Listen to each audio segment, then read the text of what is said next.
Apa nih? Astagfirullah. Astagfirullahaladzim. Dan gue tidak kejadian gedor. Astagfirullahaladzim. Kamu ini berdosa banget.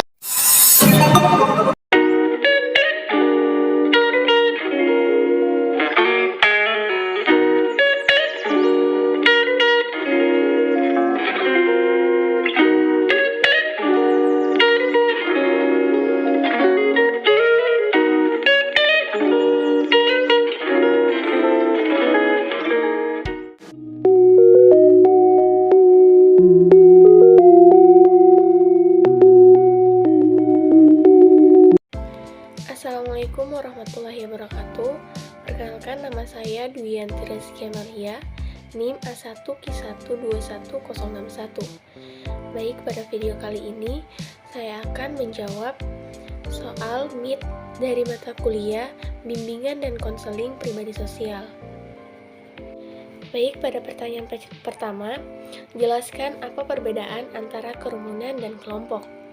Kelompok sosial adalah kumpulan individu yang memiliki hubungan dan saling berinteraksi, sehingga mengakibatkan timbulnya rasa kebersamaan dan saling memiliki, seperti adanya tujuan yang ingin dicapai bersama, adanya interaksi di dalamnya, saling mengenal satu sama lain.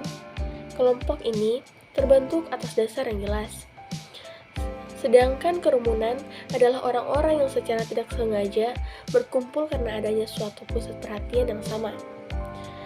Biasanya kerumunan ini terjadi karena ada sesuatu yang terjadi secara tiba-tiba. Misalnya, seperti ada seseorang yang kecelakaan, dan juga tidak ada interaksi antara masyarakat yang berkerumun dan tidak saling.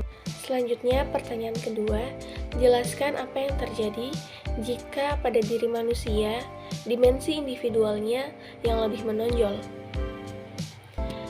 Pada hakikatnya, manusia adalah makhluk bertanya.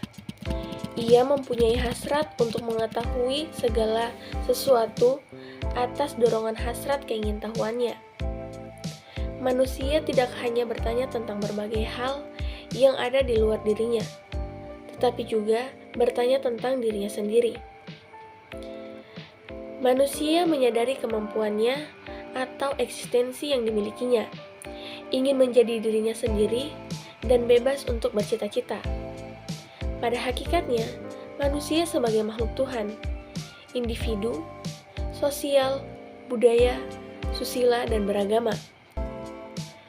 Di dalam dimensi keindividuan, manusia sebagai makhluk individual mempunyai arti bahwa manusia sebagai seseorang yang utuh, yang tidak dapat dibagi antara kesatuan fisik dan psikisnya. Sebagai individual, manusia merupakan makhluk yang unik, yaitu berbeda antara satu dengan yang lain, tidak sama.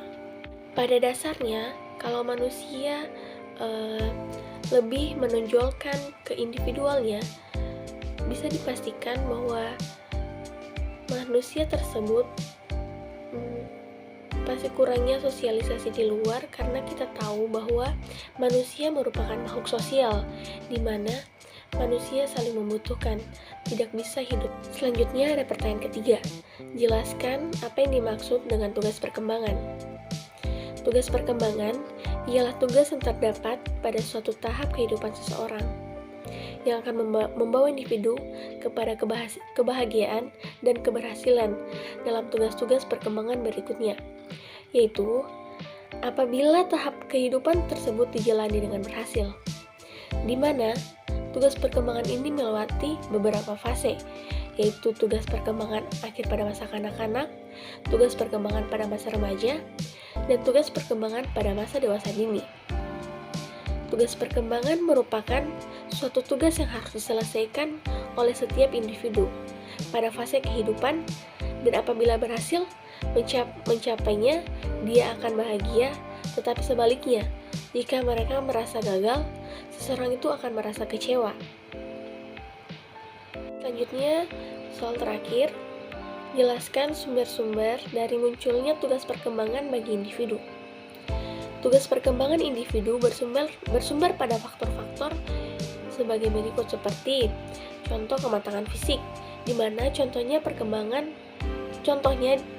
pada perkembangan seorang bayi, dimana bayi tersebut mulai berkembang dari fase belajar tengkurap, merangkak, belajar berdiri, dan akhirnya bisa jalan. Di situ dinamakan dengan kematangan fisik pada seorang bayi. Kedua, ada tuntutan masyarakat secara kultural. Tuntutan masyarakat secara kultural, misalnya belajar membaca, belajar menulis, belajar berhitung, dan belajar berorganisasi di dalam dunia pendidikan. Yang ketiga, tuntutan dan dorongan dan cita-cita individu itu sendiri, seperti kematangan kepribadian terkait dengan pertumbuhan sistem nilai dan aspirasi. Belajar berkelompok sebagai wahana bagi anak untuk mengenali perbedaan pada setiap individu. Pada tahap remaja akhir, individu sudah mampu mengambil keputusan untuk hidupnya, termasuk dalam urusan karir. Dan terakhir, ada norma-norma agama. Tuntutan norma-norma agama, misalnya taat beribadah kepada Allah Subhanahu wa Ta'ala, berbuat baik kepada sesama manusia. Baik, mungkin itu saja yang bisa saya jelaskan pada video kali ini. Lebih dan kurangnya mohon dimaafkan. Billahi taufiq wal hidayah. Wassalamualaikum warahmatullahi wabarakatuh.